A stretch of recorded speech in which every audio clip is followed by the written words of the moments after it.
to get up out of here. Get up out of cold out here, man. I'm about to say, man, I can't take It's great. You wanted to step as greatest and you still playing. I think he put my name in his speech, too. Man, he ain't say nothing about it. I think he did. Commanders family, as always, we have a special show for you today. We're back at home this Sunday taking on the Carolina Panthers, and we are looking for more of the Jaden to Terry connection. Our guys break down how these two playmakers are perfecting their chemistry. Then, Big Fletch and I hit the practice field for an inside look at how our team is getting ready for game day. And this weekend, we retire the jersey of Hall of Famer Daryl Green. We'll look back on his top 5 moments in Washington. And Commanders family, it all starts right now.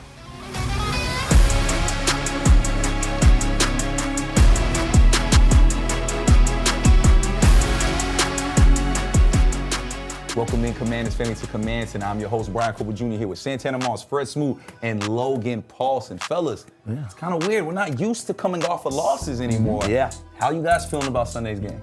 I was encouraged, I think, just to say the least. I wasn't so much encouraged for just saying that these guys was able to compete against the Ravens, but more so of seeing some of the things that they left on the field and knowing that they can get back to this week and correct those things. So I'm looking forward to seeing how they make that bounce back. But first of all, it was good to see them go blow to blow with a heavyweight. Everybody says the Ravens are standard. They are a Super Bowl contender. Well, we looked the Super Bowl contender in the face and said, okay, let's go a couple of rounds. We left with a black eye, but it feels okay because these guys never stop fighting. They fought for 4 quarters, no matter what, and it tells me a lot, and they got better as the game went on, which really it gave me some encouragement. Yeah, it's exciting. I think it's confirmation that we're a good football team. And it's disappointing in the sense that we didn't get it done, we didn't get the win, and I think when you go back and watch the film, there's opportunities where you say, oh man, with these 5 opportunities, we win that game. But it's cool to see the composition of this team, the leadership of this team, and the competitive nature of this team. Very exciting. And fellas, there's no moral victories here. However, we did see some positives, and one of those was Jaden Daniels throwing for a career high in passing yards. And Commanders family, if you missed it,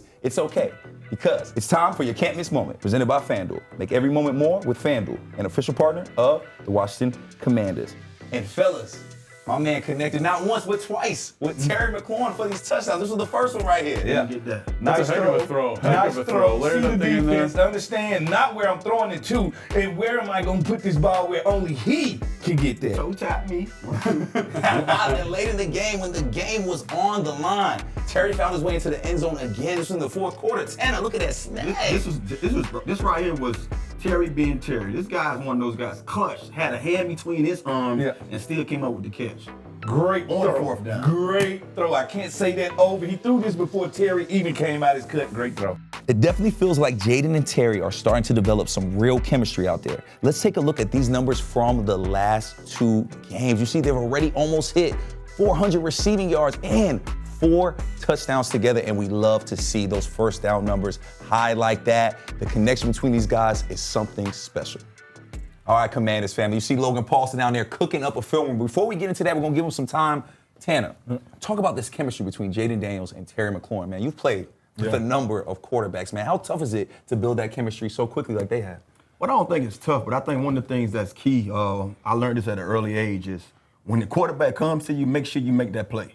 And I think one of the things that you've seen over time is Terry has shown every quarterback that he has played with and had success with that you can rest assured throw the ball to 1-7 and I'm coming down with it. So I think that's the easiest way for him to build that chemistry, just knowing that that guy going to come down and make those clutch catches. And Fred, as a defensive back, you've had to play against guys that have had 10 years worth of chemistry, man. How dangerous are those guys that are just in sync like that? They can throw a ball in the dark. Like, once they have that relationship and that rapport, it's hard to stop these guys because they throw into the blind spot. I hate to tell people this, but every defense has a weakness. And if you and your quarterback are on the same page, it's very hard for us to stop that connection. And I don't care if you're talking about pass breakups or interceptions, they're just not going to happen when a quarterback and a wide receiver have the synergy that's needed to be one of those top groups and top duos. And Logan, you're over here in the film room right now. What have you seen from the film that highlights the chemistry between Jaden and Terry McLaurin? I mean, I think the chemistry is undeniable. Let's talk about this touchdown versus Baltimore. And, like, really he's trying to work this return route up here up top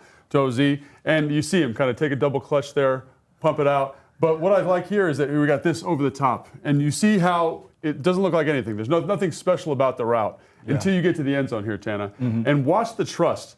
He's ready to throw this football now. Look where Terry's at. Look at the defender over here. He understands the angle Terry's going to take to get him in this opportunity. You're talking about trust and making the play we need to. Sometimes it's just doing what you're supposed to do and taking consistent lines here. Great job running to a spot. That's time on task. That's thrown in the dark, Fred, like we were talking about, right? So that's one example. To me, this is maybe the number one thing, 10. This is just an old speedo, right? That 10-yard speed out. And again, they've worked on this. There's timing here. He's ready to throw now. Terry is just getting to the top of his break. There's a hook play underneath. I need to trust that he's making the break when he's supposed to make it, that he's taking the right angle coming out of this. I can put my foot down at the top of this thing and let this thing rip. Check me out here. Boom. Ball's out. Great job, Tana. Making the plays you need to make. This is not an easy catch. Jumping up. Placement. Right? What are we talking about here, boys? Hey, feet. Where are they placed? 100%. Throwing the ball to the spot, man, making sure that he can trust his receiver to come out his break and be available for him. Available, exactly right. And so I look at this next play, right? And this to me is not only Jaden, but it's the entire offense. This is a play action. Everybody's staying in. These tight ends are staying in pro. Zach's going to run a route. He's going to run a crossing here. And this guy's going to run a comeback. It is a one-man show here. Yep. I know that Terry's going to get open versus cover 3 coverage here, right? I trust him. I can throw this on timing and on rhythm. Ball's out, easy completion. There's nobody else in the concept. It takes a lot to have that kind of faith in your receiver. Love that. And Fred, you said you got to make plays, you got to trust the quarterback, all those different things. This last play, the last touchdown versus Baltimore, to me, is maybe the number one example of this. Yeah, that's trust at its finest. Yes, this is a slant and go. They're a little off in terms of timing. This ball is up in the air, not probably all that he wants to get on it. It's laying out to the sideline. And Tanner, you were talking about arms in there, people locked up.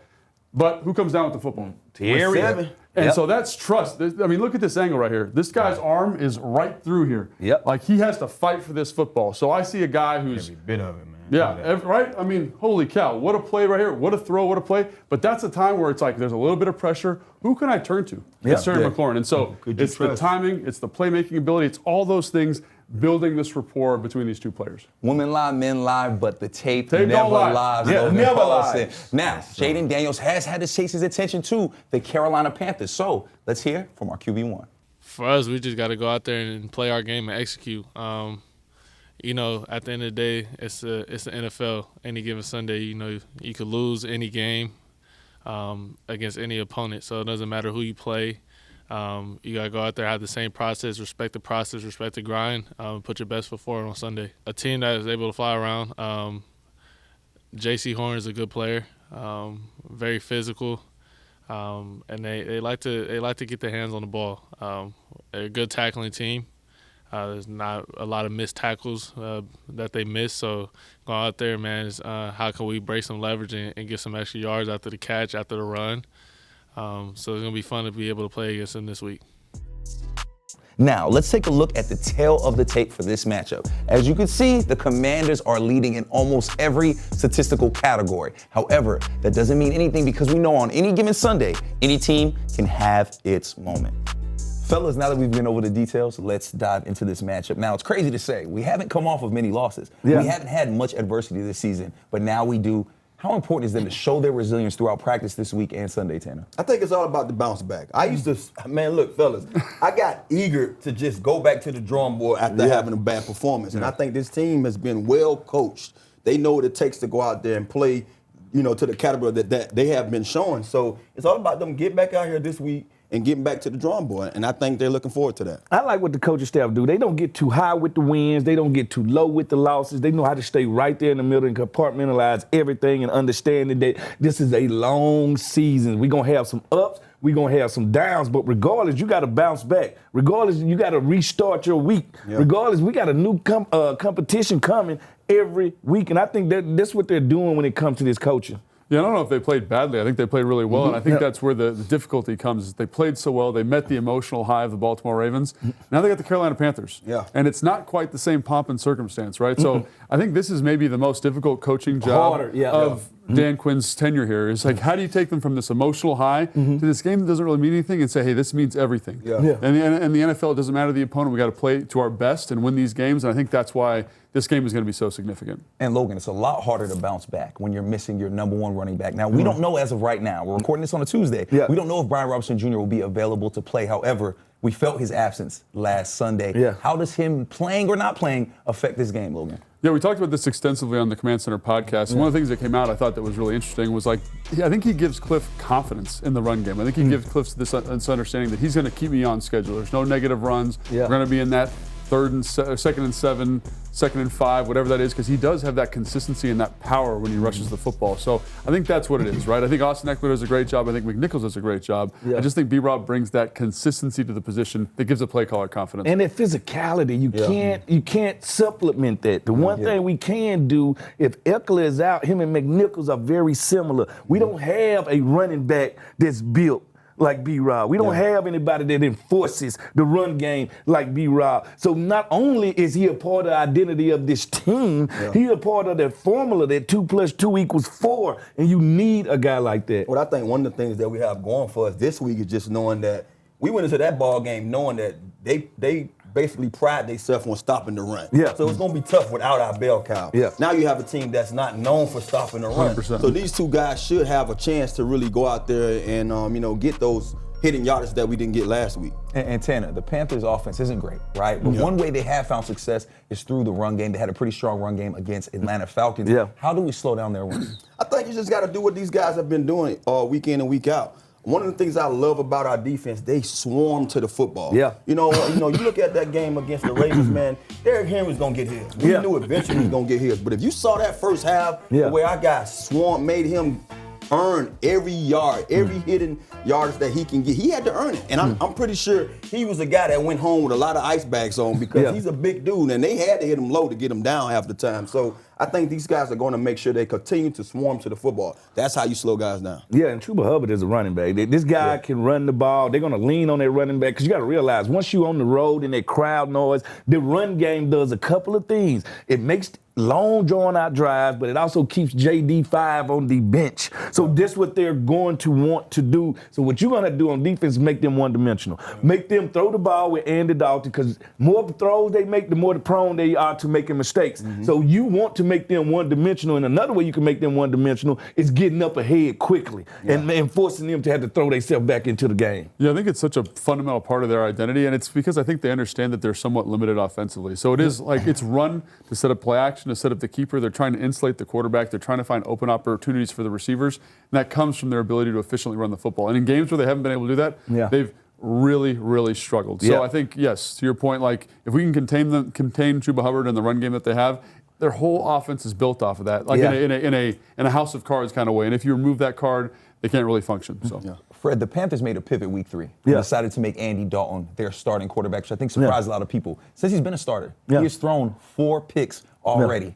As our resident ball hawk, how do we take advantage of his ability to turn that ball over? First of all, we got to get them behind the chains. All right, we can't let them run good on first down. We got to make sure they have 3rd and long, 2nd and longs, where he's forced to push the ball down the field. His best 2 weapons are on the outside. He's going to want to get them the ball, but like I said, the more you throw, the more mistakes are made. And I think he's done a great job of protecting the ball, even though he's thrown 4 interceptions. But you also got to get his jersey dirty. I always tell people, dirty quarterbacks don't end games the way they want to. We got to get some pressure on him. Yeah, I think the other thing is he's got a lot of young playmakers on the outside, and you see a little bit of inconsistency with how they're playing the positions. The receivers aren't running the routes super detailed. They're not running with that kind of protecting the throw of the quarterback. So I do think if you can kind of capitalize on their inefficiency, that's where you get the interceptions. Tip balls. Now, Fred, your boy Big Flex is waiting for me on the field. So if you don't mind, I'm going to have you give them their game day details while I head out to the field and go see Big Flex. That's cool? I got you. Here's a look at your game day details. Kickoff Sunday, 4:05, Northwest Stadium. Watch on CBS. And if you're listening to the broadcast, you listen to it on Big 100. Command Center live starts at 3 p.m. Post-game live immediately after the game. And it's time for the best seat in the house, presented by SeatGeek, the most disruptive idea in ticketing. A ticket that works. Expect the unexpected. SeatGeek. Now to you, BC and Big Fletch. Welcoming in the captain, London Fletch, and we are out here in the cold, but that means we are here to do a field pass for you. London, let's get right into it. We're down a body. Jonathan Allen has torn his pec. He will not be playing the rest of the year. Looking over at the defensive line over there, they're getting ready to go. Who do you see stepping up in place of him? Yeah, no, that's a big loss, missing Jonathan Allen, two-time Pro Bowl defensive tackle, and really have been playing some good football for us, especially the last couple ball games. First guy who obviously needs to step up and is going to be asked to step up and play a bigger role is Johnny Newton. Yeah. He's going to be probably the starter, I would assume, and asked to do a lot more. When we drafted him, it was almost like, hey, a luxury type pick, but not anticipating, one of our tackles being injured. But John Newton, he's going to be called on to play a lot bigger role. Second guy I think about is Fadarian Mathis. Yes. He's going to have to play a bigger role as well. And one thing I've liked about Fadarian lately this year, you seem to be feeling his presence a lot more in the football game. He had a couple nice plays in the game against the Baltimore Ravens. He's a big body. Now they're going to ask him to do a lot more. He's going to have more playing time. And I don't know who they're going to add from a practice squad standpoint or add somebody else to the mix, because you typically need 4 defensive tackles in that rotation. In your experiences there, how does the preparation for this week change for guys like Johnny Newton, for guys like Mathis, who know now you're going to be asked to be doing a lot of different things. You're going to be asked to be playing a lot more minutes. Does the preparation change at all? No, the preparation shouldn't change in terms of how you're preparing in the meeting rooms, because you always had to prepare like you're going to be a starter anyway. So from that standpoint, that shouldn't change. Now he'll get more reps in practice, so your practice reps will amp up. Maybe you'll spend a little bit more time studying your opponent a lot more, knowing, hey, I'm going to have to understand this guard a little bit more. I'm going to have to understand the center a little bit more, knowing that I'm going to have to understand situational football a lot more because of the bigger role you're going to play. And before we move on to the quarterbacks, I want to ask you one more thing about our edge rushers, because I think they've been a very bright spot for our defense. We saw Cleveland Farrell come back. We've seen Dorrance Armstrong really come into his own. How can those edge rushers make it easier for those guys in the middle on Sunday? You know what? It's being able to get pressure on the quarterback, force him to step up into the pocket. Those are the ways that you get the edge rushers to impact the game and help out the defensive tackles. Well, London, hey man, quick practice today. We got to get up out of here. It's cold out here, man. I'm gonna say, man, I can't take this cold much longer. Marco with Junior here with London Fletcher. Fellas, back to you in the studio. All right. 2-2 old buddy. Make you run fast. The NFL's fastest man. I mean, I always was a runner. I could run, and that was a part of the game, part of my job. I was just doing what I do.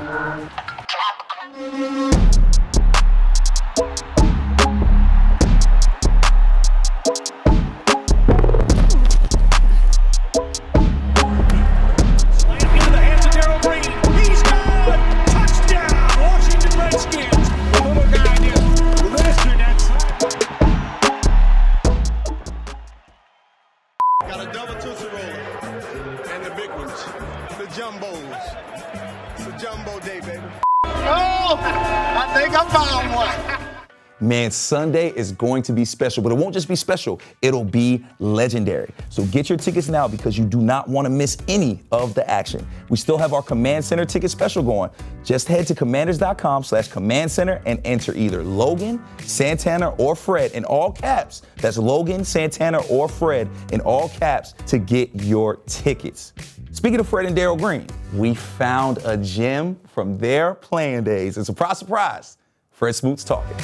It's time for Top 5, presented by UA Local 5 Plumbers, protecting the health of the nation's capital since 1890. And fellas, since we are honoring Daryl Green with a jersey retirement, we might as well look at some highlights. Fred, you might be in one of these, maybe. No way. That's how long he played. He praying he is. But one we definitely know you weren't part of was this one in 1984. This is a pick 6 against, Tanner, you guessed it, the Dallas Cowboys. Cowboys. Good AstroTurf, huh? I've been saying that shows his longevity. I was 5 years old when he made this That's interception, unbelievable. and I ended up playing with Yeah, it. think about it. He's a Dallas kid too, ain't he? Yeah, no, he's from Texas. From Texas. Yep. All right. Well, Fred, have you ever had a pick 6 that was over 80 yards in your career? Not over 80. Well, Daryl Green had, and When he this over was 40. in 1997.